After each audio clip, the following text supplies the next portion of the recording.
Aujourd'hui, le papa de l'idole ne se souvient plus de rien du tout. Mais moi, je vais m'adresser directement au président de la République du Cameroun, le président Paul Biya. Je vais m'adresser directement au président Paul Biya. Je souhaite que cette vidéo atteigne le président de la République du Cameroun. Et je m'adresse au président de la République pour 3 raisons. La première, parce que le président de la République aussi fait des posts sur son compte Facebook. Donc, c'est la preuve que c'est un moyen de communication entre nous et le président. 2, parce que c'est lui qui avait parlé de la rigueur et de la moralisation. De 3, parce que les influenceurs de catégorie de renommée du Cameroun, les leaders des partis politiques et les politiciens sont désormais concentrés à la chasse au pouvoir. Cependant, les autres sont en train de chercher ce que c'est que le mandat impératif.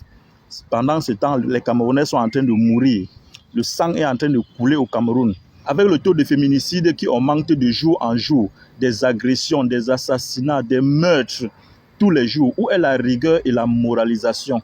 J'ai toujours dit et j'insiste que le laxisme, la patience, la tolérance et l'indulgence ne vont pas de pair avec la rigueur et la moralisation. Ne soyez pas vous-même contradictoire, Monsieur le Président. Les Camerounais sont en train de mourir, le sang est en train de se verser, jusqu'à ce qu'un homme peut se lever le matin en plein jour, entrer chez quelqu'un avec le couteau et égorger un enfant de 6 ans inoffensif qui n'a rien fait devant tout le monde. Le Camerounais a même peur de parler, le Camerounais a peur de dire la vérité parce que vous avez terrorisé les Camerounais. Ils vivent maintenant dans une psychose totale. Chacun a peur parce qu'il va parler aujourd'hui et demain la personne va sortir et revenir faire des représailles. Voilà dans quoi vous avez mis les Camerounais. Si ce cas-là ne sert pas d'exemple, si ça ne permet pas à ce que vous mettez fin à cette histoire, vous devez arrêter. On doit arrêter. Les Camerounais doivent arrêter de se tuer. Ceux-ci doivent servir d'exemple. Je crois que la peine de mort n'a pas été abolie dans le code pénal du Cameroun. En 1997, elle a été appliquée. En 2016, même quand on était en train de faire des réformes sur le code électoral, on n'a pas aboli. Donc c'est là, si c'est là, c'est là pour être appliqué. Mais pourquoi elle ne s'applique pas alors? Justement parce que ça s'applique que sur les cas de terrorisme. Et ça, est-ce que ce n'est pas un acte terroriste? Se lever le matin avec un couteau, aller entrer chez quelqu'un et tuer un enfant inoffensif qui n'a rien fait. Ça, ce n'est pas un acte terroriste. Normalement, je vous ai dit qu'il n'y a rien à faire. La seule chose qu'il y a à faire, c'est de mettre ce monsieur sur le poteau et de finir avec cette histoire. C'est aussi même pour la sécurité de sa fille, pour protéger aussi même cette fille-là. Sinon, elle va rester en insécurité. Ou bien vous allez la protéger toute sa vie. Il n'a pas seulement fait que tuer cet enfant-là, mais il a blessé tous les Camerounais.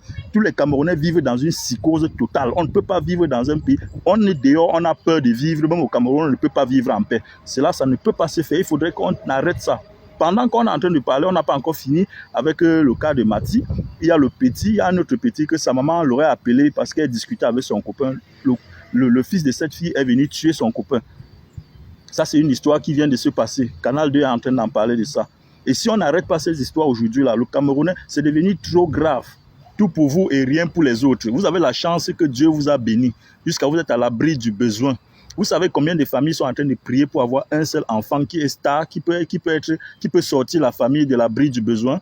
Vous savez combien de familles sont en train de prier comme ça. Vous avez la chance, Dieu vous a béni, bénis votre fille. Au lieu que vous passez le temps à bénir les autres, les enfants des autres aussi, vous préférez prendre le couteau pour tuer les enfants des autres. Est-ce que cela se fait? Normalement, on doit mettre ce monsieur sur le poteau et on doit finir avec lui. Ça, c'est la sentence normale. Vous croyez que c'est seulement vous qui avez droit au bonheur? Vous devez aussi ressentir la douleur que les autres ressentent là. On doit vous mettre sur le poteau et vous exécuter aussi exactement comme vous l'avez fait. Vous devez aussi sentir les mêmes douleurs. Vous avez une famille, vous êtes important pour votre famille, les autres aussi ont des familles, ils sont aussi importants pour leur famille. Parce que je vois les autres sont en train de comparer même ça à l'accident de Francis Ngannou. On parle ici d'un homicide involontaire. J'ai déjà expliqué ça ici, je vais encore reprendre. L'homicide involontaire, même dans le code pénal, l'article 289 punit de 3 mois à 5 ans et une amende de 10 000 à 500 000 francs. Ou l'un des deux. Donc, tu peux être puni de l'un des deux cas. Si toi-même, tu n'as pas commis une infraction, tu n'as pas commis une infraction avant l'accident. Par exemple, est-ce que Francis Ngannou avait violé un feu? Est-ce que c'est en violant un feu qu'il a fait l'accident? Ce que je ne pense pas. Est-ce qu'il il conduisait en état d'ébriété? Est-ce qu'il était sur l'effet des stupéfiants?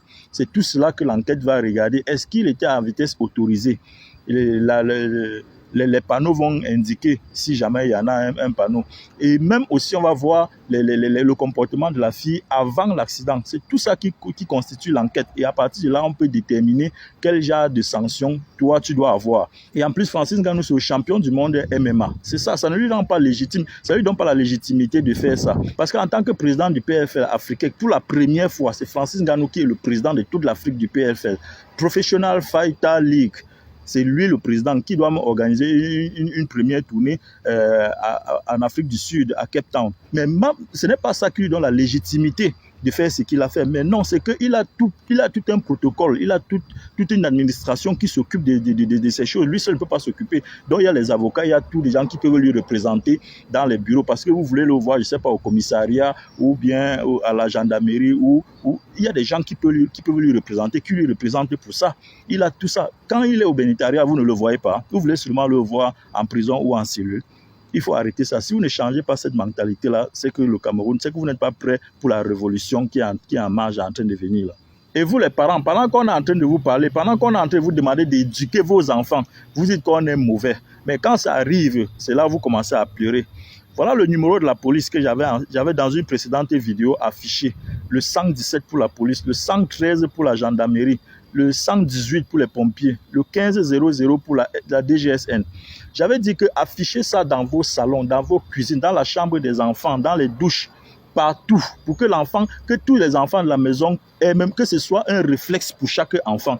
Vous n'arrivez pas, vous ne le faites pas. Voilà une dame qui a des problèmes avec son copain. Elle a appelé son fils, je vais dire. On ne sait pas, je ne sais pas exactement ce qu'elle a dit à son fils. Son fils est arrivé. Je ne sais pas aussi si en arrivant, il était déjà armé, ou alors c'est sur place qu'il a improvisé le couteau, soit la machette, pour tuer, pour assassiner le copain de sa mère. Parce que le copain de sa mère serait en train de lui réclamer une somme de 200 000 francs. Mais ça, c'est quel genre d'éducation que vous donnez aux enfants? Vous êtes en train de fabriquer les monstres. Pourquoi vous n'éduquez pas l'enfant de telle en sorte que vous pouvez l'appeler comme ça, là, que vous êtes en danger? Au lieu de venir avec le matériel, il appelle la police, il peut interpeller la police, la gendarmerie. Éduquez l'enfant, éduquez les enfants, mon frère. Ne transformez plus les enfants en monstres, ne gâtez plus les Camerounais. C'est de ça qu'on est en train de parler. Quand vous parlez, vous dites qu'on est mauvais. Arrêtez ça. Si vous n'êtes plus capable de prendre des décisions fortes pour sauver cette jeunesse-là, pour recadrer et discipliner cette jeunesse-là, sachez que la génération de maintenant, là, nous sommes prêts à le faire. Parce que la révolution de l'Afrique n'est pas seulement une vie de l'esprit, c'est un fait. L'Afrique est debout et nous voulons être parmi, nous sommes parmi, en bon entendeur.